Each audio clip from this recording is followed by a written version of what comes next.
time for our Tuesday podcast, and some things I want to share with you that come out of my own personal Bible study and reading the last few days.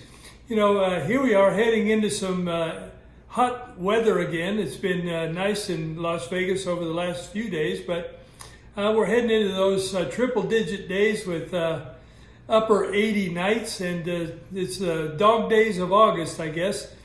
And so, of course, in the desert, what you have to be careful about is staying hydrated. You have to drink water. And, that's a critical thing. You can't live long without water. And that, of course, led me to a story in the Bible, and I was reading in John chapter 4 about the woman at the well. Remember that the Palestine area where Jesus did his ministry was a desert, much like Las Vegas, hot and dry. And a well was a big deal. It was a big deal there to have a source of water that was reliable. So this woman came to the well at noon, and Jesus met her there. Now, the reason he met her there is interesting. When he's leaving Jerusalem, he said to his disciples, I have to go through Samaria to get to where they were going up north. And, the reality is that most Jews didn't go through Samaria. They went the long way around, so they didn't have to interact with the Samaritans. But Jesus said, I have to go through Samaria. And I think the reason he had to go was because he knew he had a divine appointment with this woman that he would meet at the well. And so Jesus arrives at the well, sends his disciples off to secure food in a nearby village, I suppose, and meets the woman at the well. And in John chapter 4, here's the way that discussion went. First, let me just remind you this. Jesus said, I have to go through Samaria. What that tells me is that when you're in a thirsty place, in a desert place, when you're hungering and thirsting after righteousness, Jesus will find you. He had to go through Samaria to get to this woman. And so she perhaps didn't even know that she was thirsty in a spiritual sense. But obviously, as you see this conversation unfold, she definitely was, and Jesus came there. And so I just want to encourage you with those words. Whatever it is that you're going through, whatever it is that's difficult, tough, dry, you need relief from, Jesus will find you. He will come to those that are thirsty. Blessed are those who hunger and thirst after righteousness, he says, for they'll be filled. So Jesus will come to you just like he came to this woman at the well. And so then when Jesus sees the woman, he says, give me a drink. Give me a drink. Which is an amazing thing because Jewish people didn't interact with Samaritans, and neither did men interact with women. And yet Jesus did both, crossed both those lines. And in verse 9 it says, the woman says to Jesus, how is it that you, being a Jew, ask a drink from me, a Samaritan woman?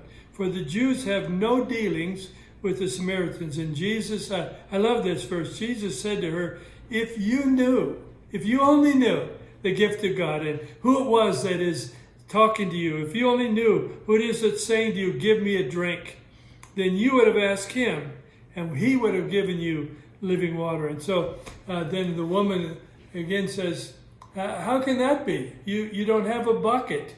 How is it that you can draw from this water and give me anything to drink? And isn't that so much like us a lot of times, that when Jesus is talking about spiritual things, we don't get it. We're still thinking on a natural level. Jesus is talking about spiritual water. She's replying, where's your bucket? He has to raise her understanding to understand what he's really talking about. And so Jesus said this to her about the water. If you drink of this water, you'll never thirst again. Well, this is a step toward helping her understand that he's not talking about the water that comes from that well, but water that will satisfy her thirst forever. And so he's trying to help her understand that. So he says, whoever drinks of this water will never thirst again. And the water that I give him will become a fountain of water springing up within them. So the woman, to her credit, said, "Sir, give me some of this water so that I'll never thirst again. And I won't have to come here to draw water from this well." You know, the understanding of the culture shows us that most likely, because this woman had 5 husbands and was living with her boyfriend, most likely she was an outcast in the community. So typically the women would come early in the morning or late in the evening to draw water when it was cooler.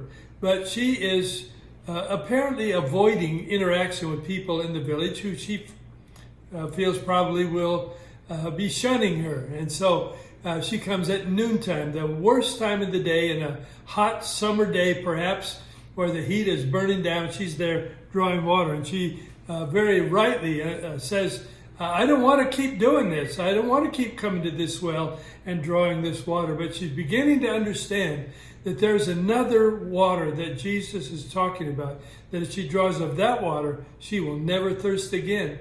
And so she says, "Give me this water." And of course, it leads to another conversation about her husbands and all that. But you have to know that Jesus understood this woman and understood her situation and was in the process of bringing her the kind of relief in the spirit that water would bring in the natural. He was elevating her understanding to drink spiritual water. And so again, Jesus comes to you when you have a need, when you're thirsty. And the other thing I get out of this is quite interesting, I think. Jesus is willing to drink from your bucket. We all have buckets. We all have wells. We all have things that we use to provide relief and refreshing. And Jesus said, "I'll come to where you are and I'll drink of your bucket so I can help lead you to another kind of water." The fact that you have to keep coming back to that same bucket, that same well, is proof positive that it doesn't permanently refresh you. It doesn't really give you the relief you're looking for, because you got to keep coming again day after day and get some more. But Jesus said, "Let me give you some water and you'll never have to draw from this well again." And that's a beautiful thing if you think about even all the real negative things that people use to bring refreshing and relief. But not only the negative things, there's sometimes good things that we use, but they don't last. They're not permanent. And they could be, in fact, a way of substituting the water of life. And so Jesus invites you, come to the water today. Come and get refreshing. Come get relief from me, and he will lead you in a revelation of who he is. If you only knew who it was and knew the water that he had for you, you would come. And so I want to encourage you to make your prayer today like this woman. "Lord, give me some of this water. Give me water in the middle of the Las Vegas heat or the Las Vegas desert, middle of the pandemic lockdown. Give me some of this water. In the middle of all sorts of events going on around me, give me water. Give me water when I hear the news. Give me water when I see what's going on in my family or my marriage. Give me water from above, this heavenly, spiritual, living water, so I may never thirst again and have some to give to somebody else as well." So I want to encourage you to make that your prayer. "Lord, give me this water so I may never thirst again, and I don't have to keep going back to those old wells to draw water that doesn't satisfy." When we meet again on Thursday, I want to talk to you more about staying spiritually hydrated in the middle of the desert, but in the middle of spiritual deserts, how we can stay hydrated with this living water. All right. God bless your day.